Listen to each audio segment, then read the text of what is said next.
On this episode of Travelogue, it's time to put on your adventurer's boots for the second leg of our Western Hainan trip. We'll visit a 1,000-year-old celebrity, seek an elusive monkey, and learn that money really does grow on trees.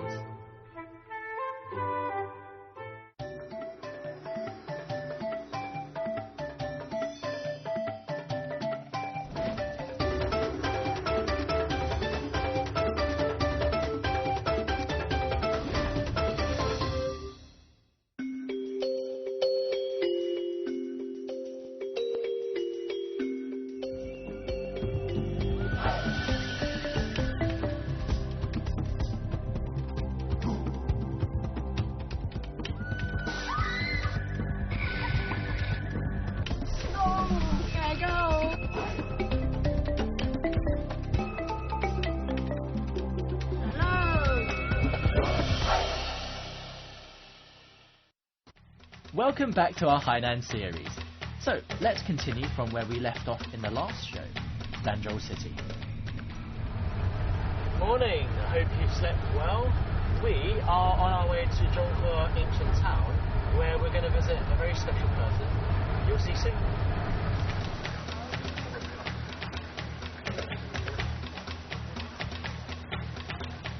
Well, we've arrived at what is essentially the middle of nowhere. That's why I find it even more impressive that there's a huge imperial mansion just over there, and I bet you couldn't believe that it was built for just one person. Han Chinese people first arrived in Hainan 2,000 years ago. Back then, this island was a place of exile, since it sat at the farthest edge of the Chinese Empire. Only disgraced officials would be sent here. But one particular official fell in love with this place after being banished here.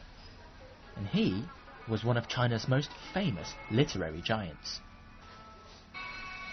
This entire place was built for a guy called Su Dongpo, who was an 11th century poet, he was an architect, he was a calligrapher. He was pretty much good at everything, except he wasn't very good at holding in his drink. But he liked it anyway, so he thought of a novel way to get students to pay his tuition. And since they were poor, they couldn't pay him money. So that's the reason why he named this place Bring Me Alcohol.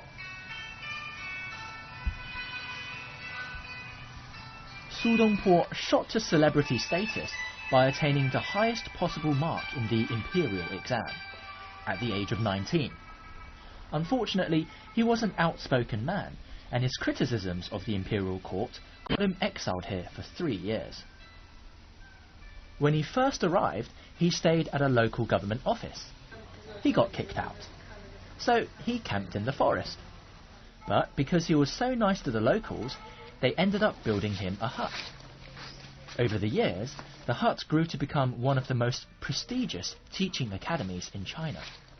Su Dongpo had taught the once illiterate locals to ace the imperial exam.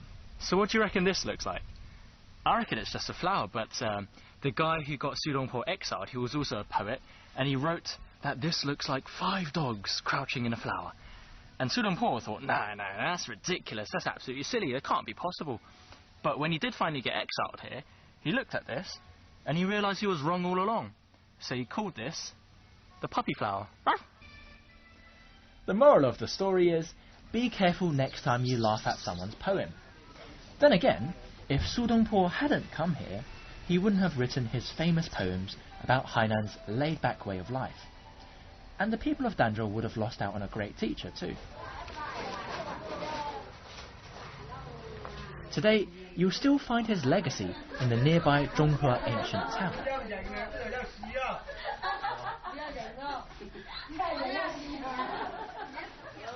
It might look a bit rustic now, but keep in mind this town's been around for more than 1,000 years. You might even find Su Dongpo's poems and couplets proudly hanging above the entrance to some of the houses here. I don't know about you, but I can see why he liked this side of Hainan. It's relaxed, and everyone goes about life at their own pace. Plus, there's a sense of community here, kind of like Beijing's old hutongs. I wouldn't mind spending 3 years here either. 提饭，提饭，吃饭，吃饭是讲普通话，我们叫提饭呢。提饭啊！对。那坐着这儿休息怎么说呀？休息。休息是跟你一样，休息。那说太热呢？热。哦，天气热哦。天气热哦。讲话。你讲什么？我说。I might not be able to understand everything the locals say, but they're just as friendly to me as I guess they were to Sudongpo when he first arrived. 1、2、3，耶！1、2、3，耶！ Ah, kids, always full of energy. Actually, I'm surprised they weren't having a nap, since over here it gets ridiculously hot in the afternoon. That's why most people you see walking around town are sporting something called a doli, a bamboo hat. Very good for preventing the sun from burning off your eyebrows. Eyebrows or not, I'm heading to a local tourist attraction. This is the Ningji Temple. It's the oldest place of worship in Zhonghe ancient town. Funnily enough, it's not a deity that gets worshipped here, but a regular person. The lady in question brought together all the tribes of Hainan and united this island. And these statues, from the Song or possibly the Tang dynasty, pay tribute to her leadership. If you look closely, you'll see all sorts of historical relics around town. Why? Well, possibly because Zhonghe ancient town was once prosperous, thanks to it being the seat of the local government. Apparently, it also did quite well in silver crafting and dentistry. I've got to say, this place is pretty beautiful. I heard that they've got a lot of old ancient architecture, but it stretches back all the way from something like the Song dynasty to the Republic of China era, a monument to Chinese history. If you're an architecture buff, or just appreciate being able to walk around an ancient town where people are still going about their daily lives, come here. You won't be disappointed. Hello! Coming up next, we'll check out some stalagmites that go bump in the night, grab a bit of R&R at a nature retreat, and catch a game of Go on the beach. Time to move on from Danzhou. Next stop, Changjiang County. Whoa. Oh my god. Welcome to the Emperor's Cave. Roomy enough to fit an entire football pitch inside. Hello! Anyone home? I'm going to suck your blood. Okay, so the cave is a bit creepy, but inside you can find all sorts of cool limestone formations, like an emperor's throne, or Guanyin, the goddess of mercy, or a friend from another planet. Right, time to get back to the real world. As China's only tropical island, Hainan is home to many species of flora and fauna. In this particular wetland reserve, here in Changjiang County, you can find at least a couple dozen species of birds, if you know where to look. But of course, with wetlands come mosquitoes, so make sure you bring insect repellent. That, or ask the hotel to give you some. What? Yeah, that's right, this is a wetland reserve with a twist. This entire area, including the reserve, the nearby forest, and the stretch of beach behind it, is a part of a resort. Only this resort caters to nature lovers, and has been in development for 13 years. Now that's dedication. Makes you wonder sometimes that there can be forests like these, where you seem to be completely at peace. Oh, would you look at that? Woo! Welcome to your very own beach. Population 1.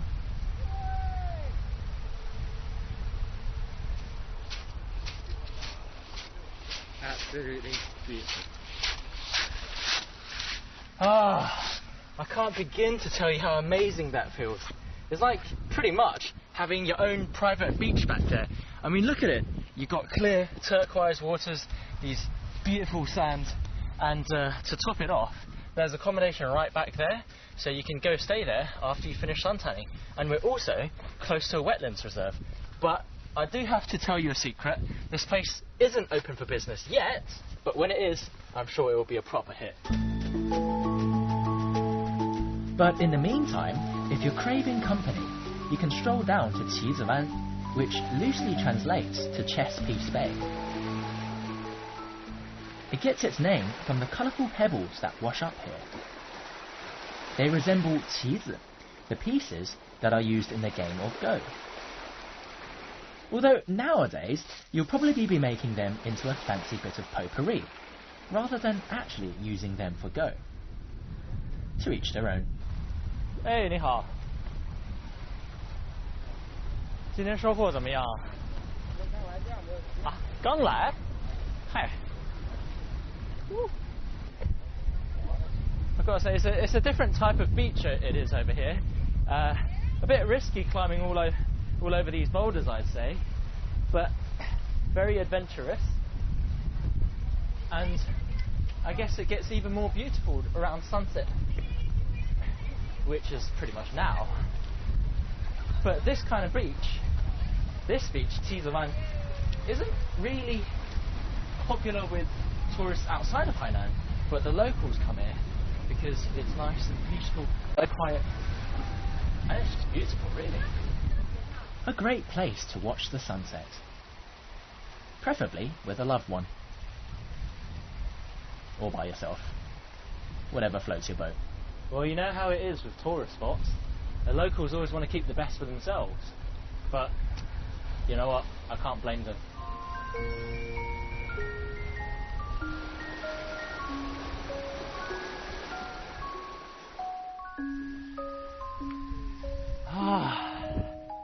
Honestly, this is the type of Hainan that people want to see. I mean, I'm all good with beaches and whatnot, but you can't beat living in what feels like a lost valley from Jurassic Park down this one narrow mountain road.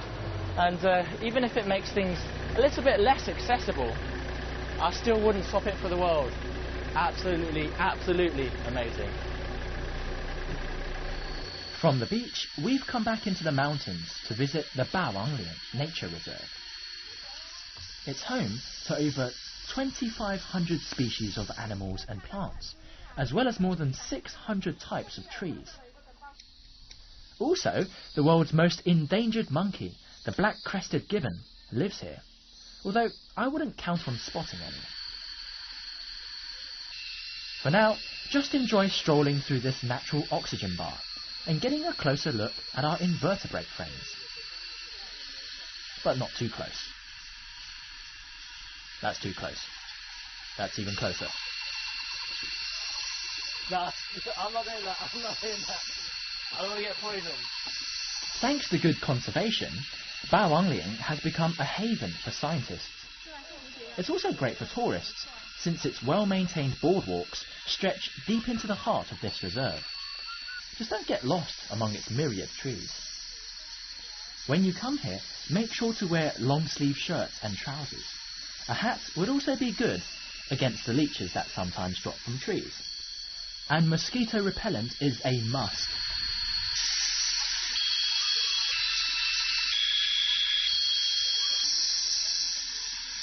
We've come to this Bawangling Nature Reserve and there are so many trees and so much oxygen, it kind of makes you go a bit dizzy from too much. And we came here to find a supposedly very rare black-crested gibbon, but so far we've not found anything except for creepy crawlies and this absolutely huge tree. I mean, look at it, it's massive. If I put my arms around it, it'd take at least 6 or 7 of me to get across the entire base. But this isn't even the biggest. This place is perfect for dendrologists. That's tree scientists to you and me. Although I can't for the life of me differentiate between all this arbour. I just think it's very pretty. It might not look like it, but this tree is the oldest one here. It was 600 years old before Christ was even born. So I reckon if I take a nap down here, then I should live to be pretty long.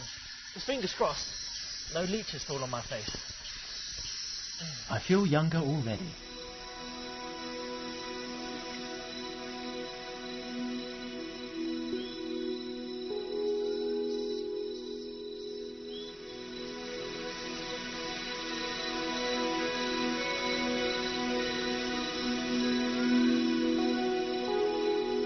Just southwest of Bawanglian is Dongfang City. This place is big on shipping, having made the most of its location by opening up 7 ports around the city. As you've probably noticed, the winds here are pretty strong, which is great for generating electricity, but probably not so great for swimming.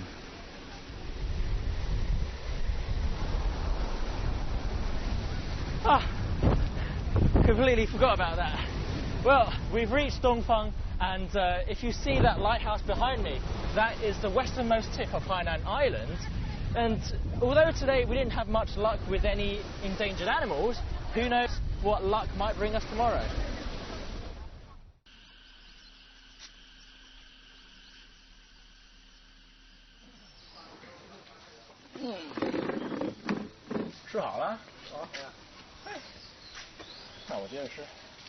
That's the stuff, then. Sometimes you need a break like this. I mean, sitting here, I'm eaten fish from the Daguangba reservoir behind me. I've got rice from the paddy fields below me, and chicken that's been roaming around this area. And I think sometimes you really need a rest stop like this.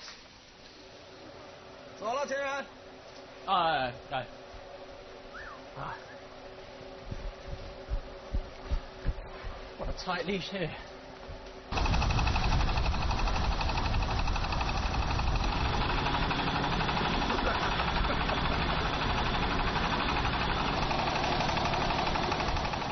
Like the wind turbines by the sea, the Daguangba reservoir was built to supply Hainan with electricity.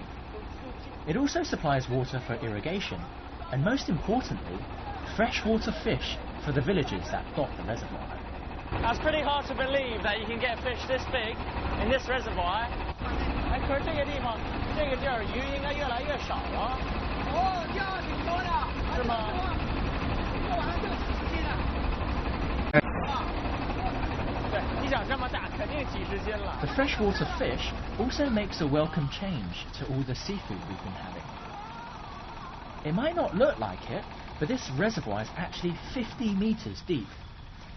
And not only is it teeming with fish, it's also used by local fishermen for aquaculture. And telltale signs of fish farms are everywhere.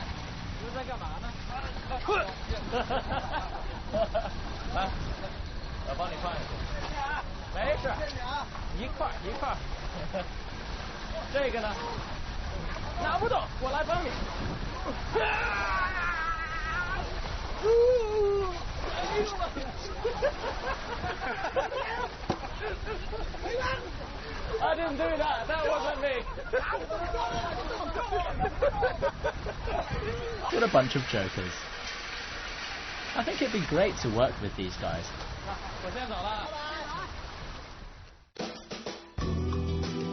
Coming up next, we'll find out what tree is almost literally worth its weight in gold and visit a dancing, prancing species of deer brought back from the brink of extinction. Time to move on. Although it might seem like we're constantly on the road, the distance we travel is never really long. Even between counties, it's usually just a 2-hour drive, max. But don't worry, the place we're going to next is still in Dongfang City.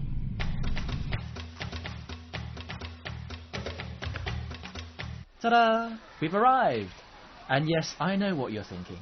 But trust me, there is a reason why we've come to see yet more trees. Actually, we're just here to see one type of tree. a type that grows very slowly but very well in Dongfang. And due to its dwindling resources, it's very high in demand. So much so that some people will pay a small fortune for just one branch. Hey, you know, I've been staring at that tree for absolutely ages because I've been trying to remember it.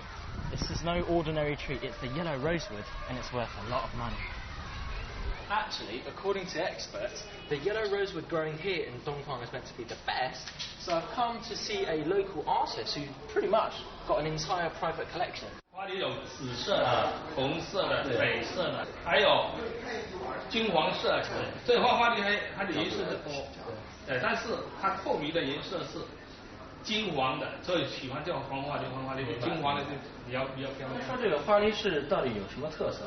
这个花梨你闻一下，香不得了，是吧？舒服。啊，对，它那个它有这种三硫甘碱，对，就那种油在里面，它是香的。香了以后呢，你闻了以后感觉很舒服，对人体相当好。所以呢，这种花梨的树，只能我们海南才有。因为现在我们东方的花梨最好，所以这个花梨树瘤金色、金黄色，所以它就 OK。好，它可以搞根艺、根雕，还可以那个小马剑，这种艺术品都有。那比如说您说这个花梨对于你是什么概念呢？花梨我还爱花梨了啊！我那个从80年到现在都30年了，30年了，我都是对这个花梨这种爱中以后，我就雕塑加工搞成艺术品。就我们这些作品呢，它不是我个人的了，我认为是应该是整个人类的。为什么说它是整个人类呢？因为它这种花梨在海南花梨在世界上是比较少有的，对，比较珍贵的。也就是说，我们叫做在原始森林里面留在现在的，它不能够再新的。所以我们这些作品解释的是一种自然的、天然的艺术的美。是花梨的料是吧？对，这个是花梨的料，这些都是花梨的料。看一下，看我这个从北京做了。Oh, that's not going. 现在最低的价格不低于1万，14间，那你100间就是应该说100万了。Whoa, that's absolutely amazing. That's 50 kilos, and if I take this home with me, I can buy a new home.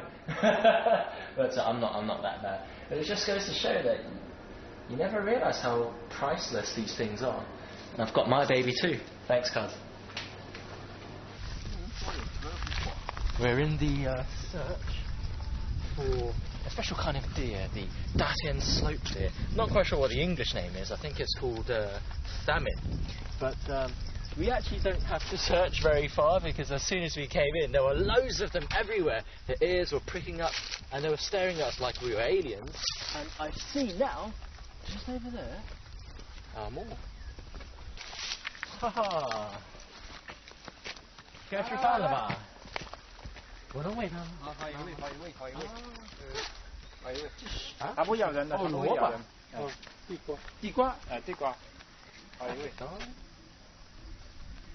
Oh, you're beautiful. I know, I'll give it to you. That's a good treat. It's hard to imagine actually, but these deer are on the same endangered level as a giant panda. Obviously they're a lot easier to care for than a giant panda, but they're still one of the rarest species, I guess, in China. They're only found here in Hainan and nowhere else in the world. 来，给我一个。再来一个。慢点过来，慢点。So what exactly makes them so special? Well, due to their slender legs and the way they hold their heads high, no matter what, these Datian slope deer are very graceful walkers. And when they run, it's as if they're leaping into the air like a ballet dancer. To the left, to the right, up high, down low. You can't get this. Bang, bang, bang, bang. Bang, bang, bang. Can't touch this.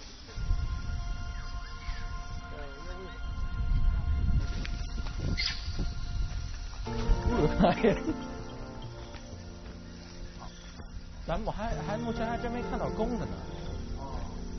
现在你们很成功了，但从26一直到1000多了，那非常成功。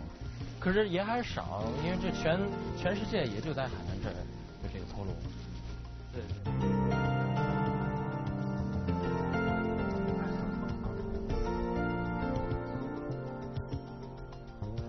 Alongside habitat loss, Datian slope deer were once almost hunted to extinction. But after 3 decades of hard work, they now number at over 1,400. It's thanks to people like these conservationists here and up at Bawanglian that a precious species like this can live to see a new dawn. You know, it makes me pretty happy that we finally got to see some stags. Although the wild ones don't really let us get close to them, they always maintain a distance of maybe 30 meters or so. But we still got a glimpse of them, and the way that they run away, they prance. It's absolutely beautiful. But for now, we've run out of time, so make sure you tune in next time to continue watching our Hainan series. Bye bye for now.